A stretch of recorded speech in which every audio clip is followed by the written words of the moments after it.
छोटा सा गांव था जिसका नाम था संग्रहालय नगर। गांव के बीचों बीच एक बहुत पुराना म्यूजियम था जहां हर रोज हजारों लोग घूमने आते थे। उस म्यूजियम में दुनिया भर की अजीब और कीमती चीजें रखी हुई थीं, लेकिन उन सब में सबसे खास थी तुंग तुंग की मूर्ति। वह मूर्ति पूरी सफेद पत्थर की बनी हुई थी। उसके चेहरे पर एक अजीब सी मुस्कान थी और उसकी आंखें ऐसी लगती थीं जैसे हर आने वाले इंसान को घूर रही हों। उस मूर्ति की एक अपनी कहानी भी थी। बहुत सालों पहले इसी गांव में तुंग तुंग नाम का एक मशहूर मूर्तिकार रहता था। वह इतनी खूबसूरत मूर्तियां बनाता था कि लोग दूर दूर से उन्हें देखने आते थे और महंगे दामों में उन्हें खरीदते भी थे, जिससे तुंग तुंग को बहुत मुनाफा होता था। लेकिन एक दिन उसने फैसला किया कि वह दुनिया की सबसे बेहतरीन मूर्ति बनाएगा, एक ऐसी मूर्ति जो बिल्कुल जिंदा इंसान की तरह लगे। उस शाम तुंग तुंग पास के जंगल में पत्थर लेने आ गया। वहां उसने इधर उधर बहुत ढूंढा, तभी उसकी नजर एक सफेद पत्थर पर गई। तुंग तुंग ने ऐसा पत्थर पहली बार देखा था। उसने इसी पत्थर से मूर्ति बनाने का फैसला किया, लेकिन जैसे ही उसने उस पत्थर को हाथ लगाया, अचानक तुंग तुंग के शरीर में कुछ गड़बड़ होने लगी। धीरे धीरे उसका पूरा शरीर सफेद पत्थर में बदलने लगा और वह खुद एक मूर्ति बन गया। सुबह तुंग तुंग की मूर्ति गांव के एक आदमी को मिली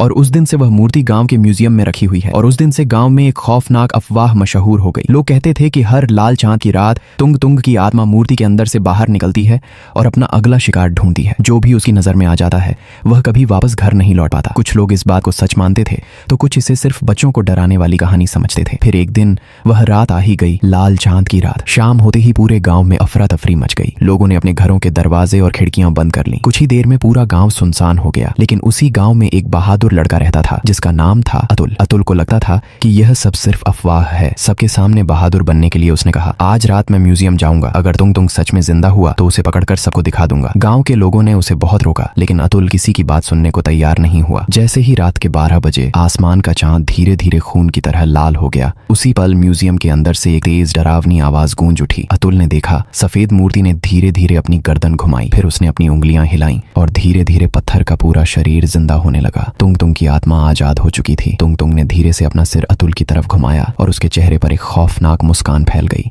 अतुल का पूरा शरीर डर से कांप उठा। वह तुरंत मुड़कर पूरी ताकत से भागने लगा, लेकिन तुंग तुंग इंसान से कई गुना ज्यादा तेज था। कुछ ही पलों में उसने अतुल को पकड़ लिया। उस रात पूरे गांव में सिर्फ अतुल की डरावनी चीखें गूंजती रहीं और फिर अचानक सब कुछ बिल्कुल खामोश हो गया। अगली सुबह जब संग्रहालय खोला गया, तुंग तुंग की मूर्ति पहले की तरह अपनी जगह पर खड़ी थी, लेकिन उसके बिल्कुल पास सफेद पत्थर की एक नई मूर्ति दिखाई दे रही थी। वह मूर्ति बिल्कुल अतुल जैसी दिख रही थी। उसके चेहरे पर भी वही अजीब मुस्कान थी और उसकी आंखें आज भी संग्रहालय में आने वाले हर इंसान को घूरती रहती हैं, जिन्हें देखकर लोगों की रूह कांप उठती है। गांव के लोग आज भी कहते हैं, जब भी गांव का आसमान लाल हो जाता है तब अतुल और तुंग तुंग की मूर्ति आजाद हो जाती है और दोनों साथ मिलकर शिकार की तलाश में निकल पड़ते हैं। लेकिन जब उन्हें कोई शिकार मिलता है तो वे उसे मारते नहीं, बल्कि उसे भी अपने जैसा पत्थर की एक डरावनी मूर्ति बना देते हैं।